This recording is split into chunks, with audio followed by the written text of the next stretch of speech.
Mesdames et messieurs, bonjour et bienvenue à votre émission Libre Opinion de ce jeudi 3 janvier 2022. Nous recevons pour vous Louis-France Kouzikessa. C'est avec lui que nous allons échanger sur le drame qui a causé 26 morts hier à Matadi-Kibala. Louis-France Kouzikessa, bonjour. Bonjour Nathan, bonjour à tous les Congolais, bonjour à tous les téléspectateurs et téléspectatrices de CML13 Télévision, d'ici comme d'ailleurs. Merci de l'invitation.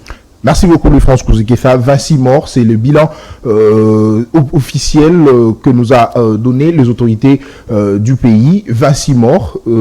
Comment vous avez appris cette nouvelle? Quelle est votre lecture par rapport à ça? Très bien Nathan. Il faut que certaines questions soient clarifiées au niveau de notre population parce que vous savez qu'aujourd'hui tout le monde se fait passer donneur d'informations ou des leçons sur des choses qui relèvent simplement de l'incompétence de la gouvernance de l'État.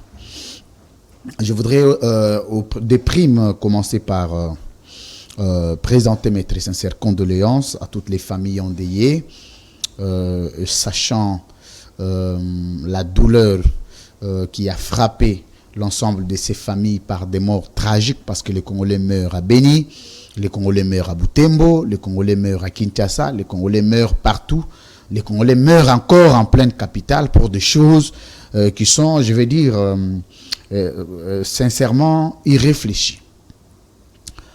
Bon, il faut que les gens sachent que notre pays a d'abord un problème de rendre le bilan officiel. Notre pays, depuis l'histoire, depuis Joseph Kabila jusqu'à aujourd'hui, le pays a beaucoup de problèmes de tâtonnement.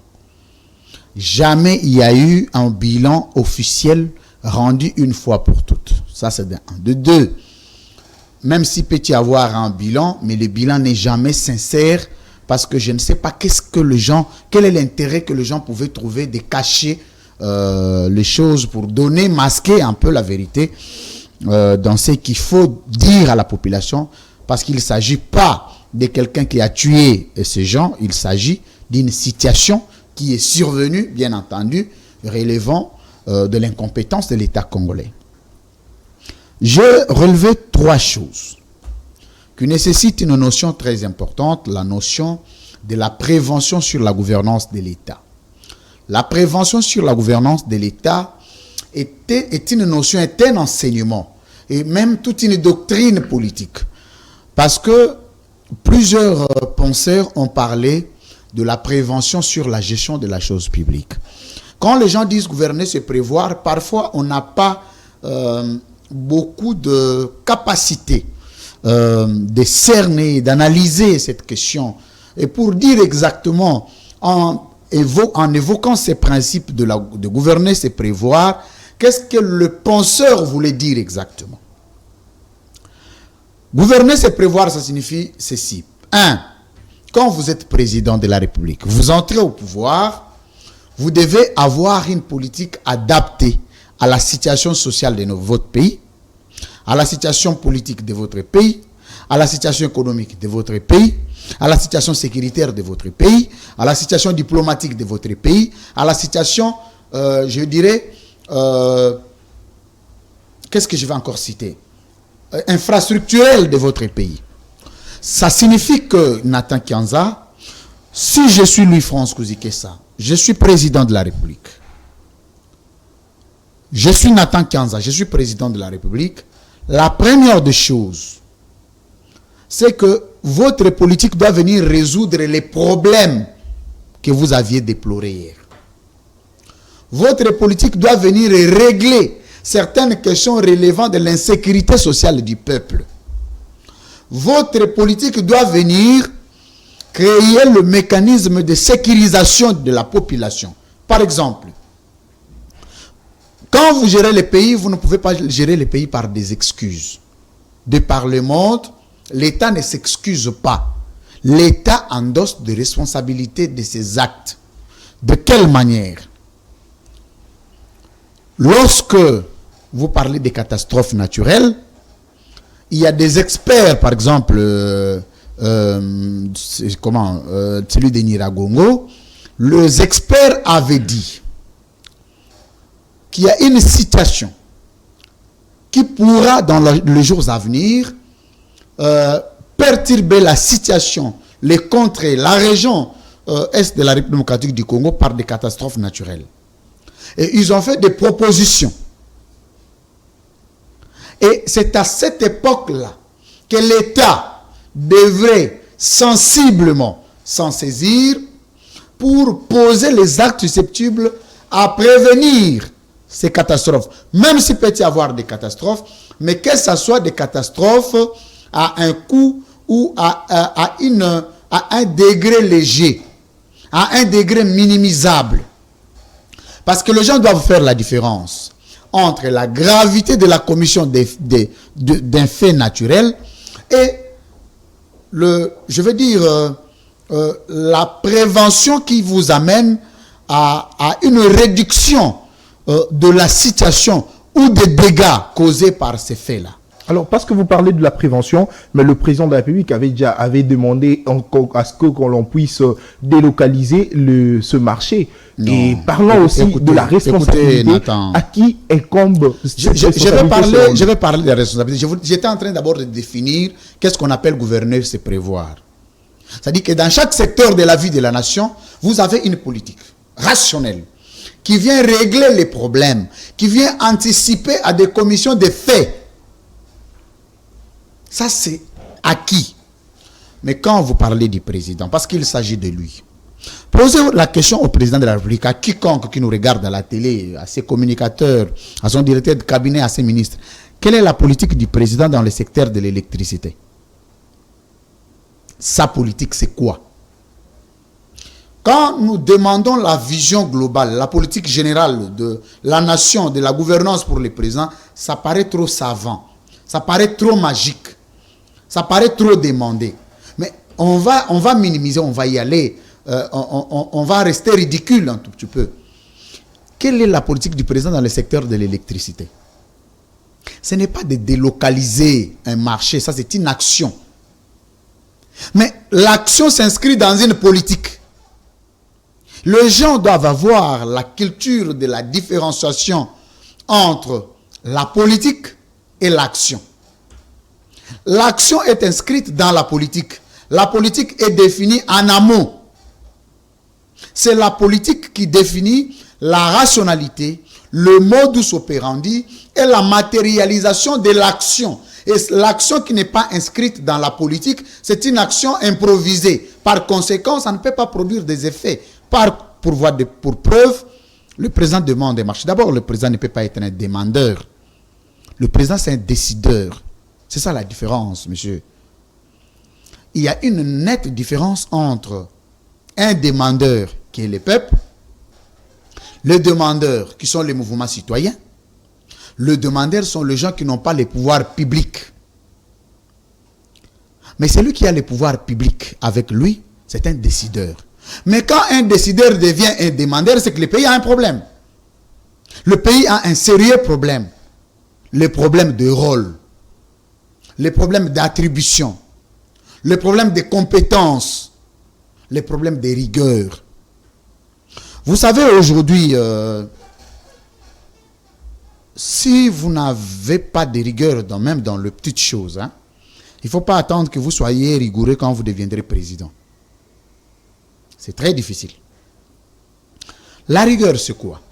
Restons dans cette logique-là des demandeurs. As-tu vu dans ce monde un président de la République demander et ne pas obtenir? Là où il est le maître de la politique générale, de la gouvernance de l'État. Je suis désolé de la sedition quand les gens disent que le président avait demandé. C'est une façon de démystifier, de réduire. Mais lui ne fonce pas au président de descendre sur le lieu et puis d'évacuer. Il avait demandé à qui? Le marchand. Il avait demandé à qui? Mais c'est au gouvernement d'exécuter. C'est à l'autorité de la ville de pouvoir exécuter les ordres venant du président de la République. Bon, aujourd'hui. Parce que lui ne peut jamais descendre sur le terrain et faire exécuter cette loi. Est-ce qu'il y a une preuve que vous avez, vous, qui certifie que le président avait demandé la délocalisation? Le journal officiel. Ça a été publié au journal officiel, le communiqué de la présidence. Le deuxième fait, le budget alloué, c'était combien? J'ai comme l'impression que vous avez suffisamment la maîtrise du dossier. C'est combien d'argent alloué? Parce que la délocalisation du marché n'est pas une affaire de déplacer un cahier ou un livre d'un endroit à un autre. C'est d'abord commencer par la construction et la délocalisation. Ce sont des actions, des verbes qui suivent. Alors, Louis-France, est-ce que le problème Non, n'est pas aussi... attendez, Nathan. Il faut commencer par construire et délocaliser. Des adjectifs suivent. La construction et la délocalisation. Mais le président a parlé de la délocalisation sans parler de la construction. Et vous prenez ça pour sérieux. Deux, la construction de ces marchés. On devrait avoir celui qui devrait construire, une entreprise qui devrait construire. Le coût, la durée des travaux. Il l'a dit quand? Le marché devrait terminer quand? Et il a donné combien? Ne vous embourbez pas dans le discours de la rue. De quand c'est tout le monde qui prétend donner des informations. Le président avait dit, on ne sait pas qu'en disant ça, nous quand nous analysons, nous disons que le premier responsable de ces faits-là, c'est le président de la République. Sans gêne. C'est ma culture de dire la vérité. Il faut que les gens acceptent. Vous savez que moi, je ne suis pas dans le jeu d'insultes. Je suis dans le jeu de la rationalité. Je suis dans le jeu du doxa. Je suis celui qui rétablit la vérité. Donc si le président avait demandé qu'on délocalise les marchés, que lui-même n'avait pas donné l'instruction sur la construction de notre marché, c'est qu'il est le premier responsable. Parce que l'action telle qu'initiée n'a pas suivi l'ensemble de procédures et de procédés politiques pour la matérialisation et la concrétisation de la délocalisation de ces marchés. C'est clair, il ne faut pas aller à Sorbonne et à Liège pour comprendre ça. Vous n'avez pas besoin de vivre avec Jésus-Christ. Vous avez besoin de prêter l'oreille pour comprendre et dégager tout de suite la responsabilité. Comme vous y parliez, j'en reviens parce que c'est le terrain où je sais nager le plus. La responsabilité, d'abord pénale. La responsabilité, d'abord civile. La responsabilité administrative. Dans la chaîne de responsabilités, il y a 3 responsabilités à dégager. La responsabilité pénale. Le code pénal congolais définit la responsabilité pénale ou définit comme responsable pénal toute personne auteur direct ou indirect de la commission de l'acte répréhensible ou infractionnel. Dans ces cas d'espèce, il n'y a pas quelqu'un qui a tué les gens. Donc, il n'y a pas un responsable pénal d'abord. Mais la responsabilité pénale, elle est complétée. Parce qu'elle n'est pas exclusive. Elle est complémentaire. Elle est complétée par les responsabilités d'abord politiques.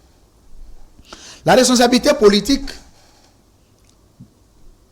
ici, ce n'est pas le droit.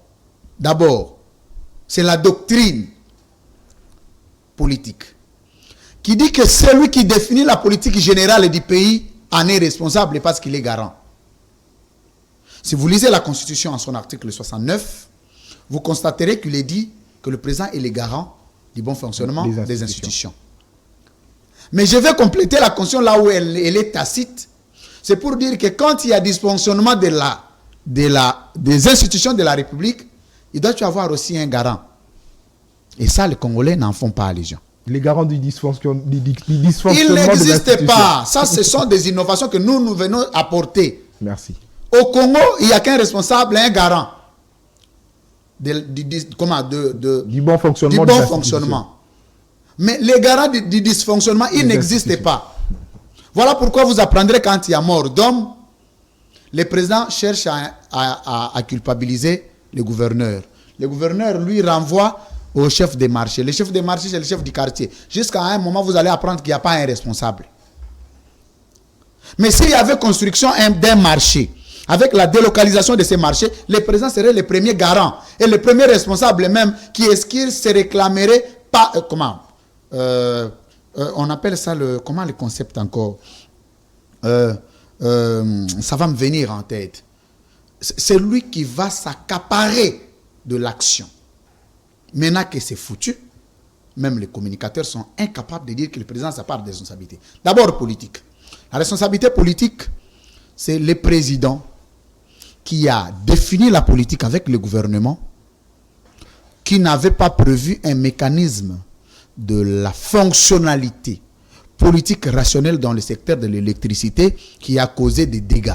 en ce moment, le Premier ministre et son gouvernement, et le président de la République et l'ensemble de ces institutions sont le premier responsable politique. D'abord les présidents, les premiers ministres. Eux, à leur niveau, vont citer maintenant les ministres de l'énergie, électricité ou quoi marcher. Mais nous regardons les premiers responsables. Les responsables civils, c'est l'État congolais. L'État congolais comme personne morale. L'État, lui, qui est incapable. L'État est défini à deux volets. Le premier volet comme ensemble des lois. Le deuxième volet, l'État comme un instrument du pouvoir public. L'État comme animateur. Et le premier animateur de l'État, c'est le président de la République. Vous savez pourquoi on appelle chef de l'État? Parce que, vous savez, il y a comme ça beaucoup de problèmes dans notre société où les gens ont la culture de faire la rhétorique logorée. Mais sans analyser préalablement ce que signifie chaque concept dans un État. Ça signifie quoi quand on appelle président de la République, quand on appelle chef de l'État? Le président de la République, je vais toujours rester dans cette logique-là. Le président de la République est une considération d'une politique et du droit interne. Le président de la République, c'est lui qui engage la nation au niveau interne, le chef des institutions. Cette considération est une considération qui est beaucoup plus admissible dans l'organisation institutionnelle de l'État au niveau interne. Mais le chef de l'État, lui, c'est une considération internationale. Parce que les organisations internationales ne traitent pas avec les nations, mais traitent avec les États. C'est ça la différence. On ne voudra pas dire que nous avions convoqué les présidents de la République, les présidents des républiques dans certaines conventions internationales. Non. Parce que le droit international public ne reconnaît pas l'existence juridique internationale du concept de président de la République. Par contre, le droit international public considère chef de l'État comme celui qui engage la nation. Regardez la nuance. Vous êtes chef de l'État, mais vous engagez la nation. Et partout les présidents, ils représentent la nation. En bien comme en mal. Même quand vous apprenez que ceux qui ont voyagé avec les présidents sont en train de réclamer que les hôtels n'ont pas été payés. C'est l'État congolais qui est représenté là-bas. Parce qu'il n'y a qu'un seul chef de l'État qui s'appelle Félix Tshisekedi Tshilombo. C'est lui qui a le pouvoir d'engager l'État congolais. Moi, Louis-France Kouzikessa, même, j'ai appris, il y a certaines personnes qui disent je suis venu représenter l'État congolais. Non, monsieur. Vous êtes venu représenter les services de l'État congolais. Un secteur de l'État congolais, pas l'État congolais. L'État congolais, il n'y a qu'une seule personne qui l'engage. C'est l'institution président de la République. C'est une parenthèse. Responsabilité civile, c'est l'État congolais. Mais dans cette responsabilité civile-là, le président a encore sa part de responsabilité parce qu'il est le chef de l'État.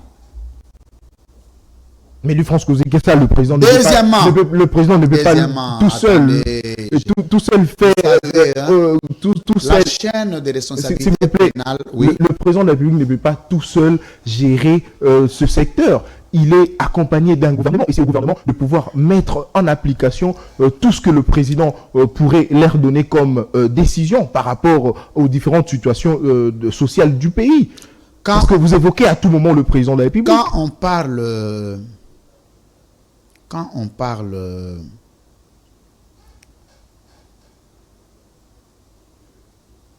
de la responsabilité pénale, on ne parle pas d'un individu. On parle d'un individu ou groupe d'individus impliqués dans la commission de l'acte. Et je suis en train d'élargir le champ pour dégager ces responsabilités sur base des principes. Pas sur base des incantations, sur base d'une démonstration procédurale, sur base d'une démonstration scientifique. Chacun peut voir à son niveau quels sont les éléments complémentaires à apporter. Maintenant, la responsabilité administrative. il y a ce qu'on appelle autorité politico-administrative dans une ville, dans un territoire, au nom du pouvoir des entités territoriales décentralisées. La deuxième responsabilité du gouverneur de la ville. Parce que la gestion de ces marchés est dans ses attributions. C'est lui qui perçoit le taxe, les impôts, c'est lui qui gère les marchés. Donc quand il perçoit les taxes là, il est l'autorité administrative. Et quand les gens mettent aussi dans les marchés, il reste l'autorité administrative. Il ne peut pas quitter. Parce qu'ici au Congo, les gens choisissent quand est-ce que vous êtes autorité, quand vous ne l'êtes pas. Vous l'êtes quand ça marche. Vous ne l'êtes plus quand ça ne marche plus. Mais non, cet aventurisme doit s'arrêter. C'est comme ça que de temps en temps, on sera obligé de revenir, dire la vérité au peuple congolais. Mais le gouverneur, lui, n'est pas seul. Il a des administrateurs. Ces gens-là sont impliqués aussi, comme gestionnaires. Chacun à un niveau résolu, à un niveau défini. Tous doivent répondre devant la loi. Plus grave encore, il faut indemniser les familles éprouvées. Déjà, je vais vous choquer que quand il y a eu catastrophe de Nyiragongo, on avait chanté ici, le président, j'ai senti dans son discours, nous allons indemniser. Les gens ne savaient pas que le président, en disant que nous allons indemniser, il a déjà engagé sa responsabilité dans ces faits-là. Où en sommes-nous? C'est un pays de discours. C'est un pays de promesses. C'est un pays où on se plaît dans les parler.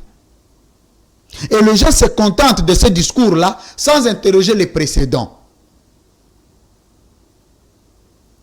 Vous savez, celui qui ne paye pas la dette, hein, même quand il vient vous demander de l'argent à remettre, vous vous souviendrez toujours de combien de fois vous lui avez donné l'argent et qu'il n'a pas payé.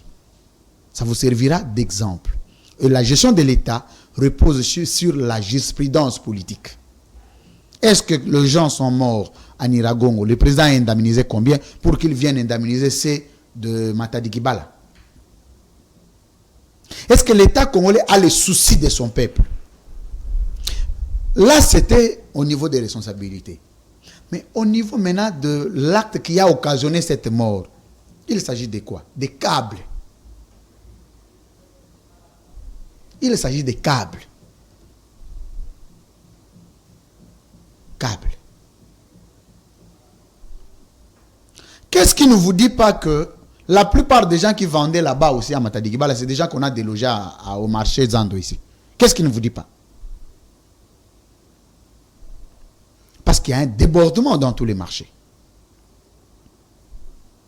Est-ce que le président ne sait pas la situation de nos marchés ici? Et le président, en demandant la délocalisation de ces marchés, est-ce que n'avait-il pas vu les câbles traverser les marchés dans des conditions inhumaines, déshonorantes? Non, mais est-ce que très dangereuse. Non, mais est-ce que aussi la population ne peut pas, le vendeur de ce marché, le vendeur de ce marché ne peuvent pas se dire, voilà, nous sommes exposés à un danger, mais on ne peut pas trouver ailleurs ou trouver d'autres voies et moyens pour ne fût-ce que vendre ce qui... Quelles voies et moyens, par exemple? Il faut proposer. Non, mais écoutez, parce que déjà, moi-même, je ne peux pas me dire que je ne peux pas m'exposer. Quand vous dites, attendez, quand vous dites... Je ne pense pas que vous pouvez, aller vous exposer là où il y a un danger. Et je ne pense pas que vous allez accepter que... est-ce que toi, quand tu montes... de votre famille puisse aussi vendre dans cet endroit, parce que surtout qu'il y a de pylônes, il y a de câbles qui sont passés là-dessus. Je ne pense pas que vous allez accepter que votre membre de famille puisse vendre là. Et aussi, la responsabilité aussi incombe aussi à la population elle-même. Je peux parler, je peux te répondre. Allez-y. Est-ce que toi, quand tu montes sur la moto, tu ne sais pas que la moto est dangereuse? Nathan. Je le sais. Mais pourquoi tu montes? Pour plusieurs raisons. Lesquelles, par exemple? Merci. Allez, répondre. Non, mais nous sommes en train d'échanger. Parce que tu nous as donné l'impression que ces marcheurs-là pouvaient quitter, chercher ailleurs pour éviter les dangers. Toi-même, là, quand tu montes sur une moto, tu ne sais pas que la moto est très dangereuse. Mais tu y montes tous les jours. Pourquoi? Pourquoi tu ne peux pas choisir d'autres? C'est à moi de me poser des questions. Bien que c'est sans double, tout cela est lié au problème Je des sais que quand tu n'as embouteillages. pas de réponse, Le problème d'embouteillage aussi font partie des raisons qui font que la nous question que tu puissions, allais poser, prendre pendant une que les moto. gens quittent ces marchés-là, ils mangent comment? Ils boivent comment? Les enfants étudient comment? Les enfants se déplacent comment? On paye les loyers comment? Parce que toi, tu n'es pas encore parent. Certainement, quand tu deviendras parent, tu comprendras le poids que le parent ressente les matins avant de sortir de la maison. D'abord, le matin. Dans un pays comme le nôtre, tu dois laisser la famille, où toute la famille ne regarde que sur toi. Elle doit manger, elle doit boire. Les enfants doivent aller à l'école. Il y a des factures de l'électricité à payer. Mais vous devez résoudre ces problèmes-là. Mais vous n'en avez pas. Quand tu reviendras à cette époque-là, c'est là où toi et moi, on discutera de quand est-ce qu'un parent doit décider de quitter pour éviter les dangers. Mais quand cela ne tienne, ces câbles-là, on pouvait l'orienter autrement. Plus grave encore, le marché là n'est pas électrifié. Le marché dont tu me parles là, le courant là, ne sert même pas les marchés. Qui a tué les gens? Qui a tué les marcheurs? N'électrifie pas les marchés. C'est un courant qui sert d'autres personnes, d'autres bourgeois qui vivent de l'autre côté, traversant les marchés. Mais ce ne sont pas les bourgeois qui meurent, c'est les petits peuples qui meurent. Et dans le discours, vous vous emballez au nom du populisme parce qu'il faut voir que vous avez de la compassion pour les peuples. Vous allez en fil indien, comme si des gens qui allaient manger le corps du Christ, vous racontez votre vie, et puis c'est terminé. Et des gens comme ça, vous les prenez pour sérieux? Je ne pense pas. Parce que les sérieux, d'abord, devraient commencer par le traitement même de ces morts-là. Regardez dans quelles conditions on a traité les morts. D'abord, on les a tués par l'incompétence. Parce que ça fait aussi débat. Les gens ont réagi de partout. Le corps ont été évacués dans un bus des ancêtres, l'UFrance. Comment vous analysez ceci? Ça aussi. Donc, tu veux dire aussi que ça aussi, le président avait promis. C'est ça. Le président avait promis que les corps seront évacués dans les 207. Donc, en présence d'un premier ministre, d'un président de la République, d'un gouverneur, d'un ministre de l'Intérieur,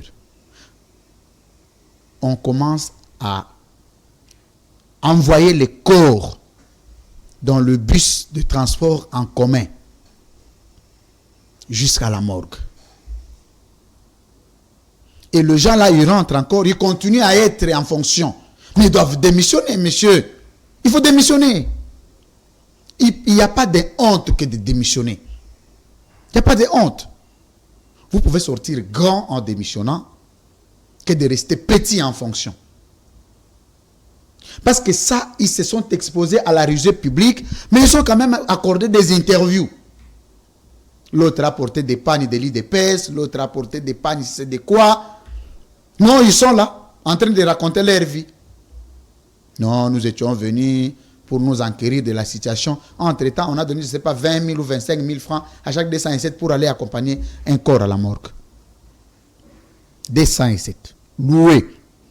Donc, dans ce pays, quand le président est entré au pouvoir, ne savait pas que les gens pouvaient mourir pour acheter les ambulances. Mais combien de véhicules suivent la suite du président de la République? Plus de 50. Plus de 50 jeeps blindés qui coûtent des millions de dollars derrière la suite du président. Mais les Congolais qui l'ont amené au pouvoir sont conduits en 207 à la morgue. Donc, Congolais, tu es né dans les mauvaises conditions, tu grandis dans les mauvaises conditions, tu meurs dans les mauvaises conditions. Car ça, c'est quelle malédiction qui a suivi ces pays. Et les gens sont en train d'acclamer ça. Ils prennent ça pour normal. Jamais un pays en Afrique peut être comme ça. Jamais. J'ai été indigné. Indigné. N'allons pas en France, n'allons pas aux États-Unis parce qu'on va dire que ce sont les pays de vieille démocratie. Allons en Afrique. Si vous avez, par exemple, aujourd'hui, 500 000 $, même pas 500. Avec 100 000 $, vous avez une ambulance. 100 000 $. Vous pouvez en avoir 10, 15, 20 ambulances avec l'argent de 2 jeeps du président de la République. Avec l'argent de 4 jeeps du Premier ministre. Mais ça, ce n'est pas leur affaire. Ils sont allés, ils ont rencontré leur vie. Maintenant, ici, ils sont dans les bureaux climatisés. Ils n'ont pas mesuré la portée de cet acte-là. Ton frère, votre maman, qui est allé vendre pour que vous veniez manger, vous apprenez qu'il a été... ça, c'est une mort provoquée. On trouve quand même des excuses. Notre pays, il faut que les Congolais atteignent une maturité politique pour commencer à choisir les gens, les dirigeants dignes de nom. Parce qu'à un moment, il y a des gens qui seront disqualifiés pour indignité. C'est comme ça que quand j'ai fait la proposition de loi portant éthique et déontologie politique, bien qu'à l'Assemblée nationale, il y a un combat terrible là-bas, c'est pour définir les critères des gens qui doivent faire la politique. Déjà, quelqu'un qui n'a jamais géré une boutique, qui n'a jamais géré 5 personnes, qui peut à peine hériter un parti politique, avec un problème de texte énorme à l'intérieur, vous lui confiez un pays. Il va vous gérer. 84 millions de Congolais. Et vous attendez un résultat. Ça ne va pas dans la tête ou quoi? Louis-France Kouzoukefa, pour finir, parce que vous avez évoqué votre proposition de loi, et qu'en est-il les combats, de cette proposition? Les combats parce que jusque-là, ça s'arrête que dans le média, que proposition de loi. Bon, mais vous savez déjà que cela sera formalisé. Vous savez déjà que quand c'est une proposition, c'est encore au niveau des médias parce que ce n'est pas encore une loi. Ce que vous dites, ce n'est pas faux. Et vous devez continuer encore à le dire que ça reste dans les médias. Du moment où la procédure, le combat c'est au niveau du Parlement maintenant. La loi est disponible, elle a été endossée par un député crédible. Et qui est ce député? Non, on avait choisi de ne pas le dévoiler parce que lui-même a encore des combats au niveau du Parlement là-bas. Il est en train d'y travailler. Il est en train d'y travailler, je ne peux pas mettre la pression sur lui. Merci beaucoup, Louis-France Kouzoukefa. Je crois qu'au bon moment, même pas aujourd'hui, même pas demain, même pas après-demain, cette loi entrera en vigueur. Retenez cette émission. Merci beaucoup. Nous sommes arrivés à la fin de notre émission. Votre conclusion par rapport au drame de Matadi Kimani? Ma conclusion est que le président de la République, le Premier ministre et son gouvernement doivent démissionner pour incompétence. Ça, c'est un fait. Le deuxième fait est que notre pays n'est pas gouverné parce que les individus ont choisi de privilégier le manger, le boire et le service de leur ventre. Ils ne se soucient pas de ceux qui les ont mis au pouvoir. Je ne le dis pas parce que j'ai besoin ou je prétends être mieux que quiconque, mais je suis en train d'interroger les faits. Je fais certaines statistiques. Je fais certaines études comparées avec les autres États du monde. Plus les jours avancent, plus nous devenons de plus en plus un sous-État dans le monde. Et donc, tout ceci, c'est grâce au manque d'un leadership capable d'assurer et d'organiser les potentialités que le Congolais a, les potentialités que le Congolais a ou que le Congo a, parce que la première potentialité que le Congo a, c'est son peuple, parce que l'étude au niveau de l'UNICEF a démontré que le Congo est un pays qui a, si pas deuxième, troisième, qui a des hommes les plus intelligents du monde. C'est la première richesse que Dieu nous a donnée, que les gens ne savent pas. La deuxième richesse, c'est un pays qui est traversé des eaux. Parce que l'eau, aujourd'hui, est plus que le minerai. Ajouter les minéraux, ajouter les taux démographiques, ajouter toute diversité culturelle, il ne manque qu'un leadership averti, capable d'organiser tout ceci que Dieu a donné pour en transformer en richesse bénéfique au peuple congolais. Je pense que le jour viendra parce que c'est toujours un début qui amène à la fin. Il viendra un jour où dans ces pays, le jour où on aura un vaillant soldat à la tête du pays qui a été préparé avec une politique définie, rationnelle, susceptible de résoudre les problèmes du Congolais, je crois qu'il y a certains débats que nous ne mènerons plus. Par exemple, le débat sur l'électricité, le débat sur l'eau, le débat sur le manger. Nous resterons dans le débat des industries de transformation de nos minéraux. Nous resterons dans le débat sur la création des universités internationales. Nous resterons dans les réformes du système éducatif. Nous resterons dans la reconsidération de notre diplôme au niveau international. Nous resterons dans le débat de la gratuité de l'enseignement, de la gratuité des soins de santé. C'est le débat qui resteront. Le débat de manger et boire, l'électricité et l'eau seront les débats qui seront rejetés au calendrier grec parce que ce seront des droits acquis et délibérément résolus. Merci de tous ceux qui nous ont suivis et qui ont suivi cette émission. Je pense que tout ce que nous faisons, c'est pour le bien du Congo. Et ayant ces soucis de voir le Congo être considéré parmi les meilleurs États du monde, nous avons notre modeste contribution. Ceux qui veulent le prendre le prennent. Ceux qui n'en veulent pas autant, c'est un droit que nous considérons le plus légitime. Merci beaucoup, Louis-France Kouzé-Kissa. C'est paradoxe de constater qu'en République démocratique du Congo, la population dort dans l'obscurité, mais meurt électrocutée. Ce paradoxe. Mesdames et messieurs, cette émission est terminée. Merci à vous tous de l'avoir suivi. Rediffusion 15h-20h. Au revoir.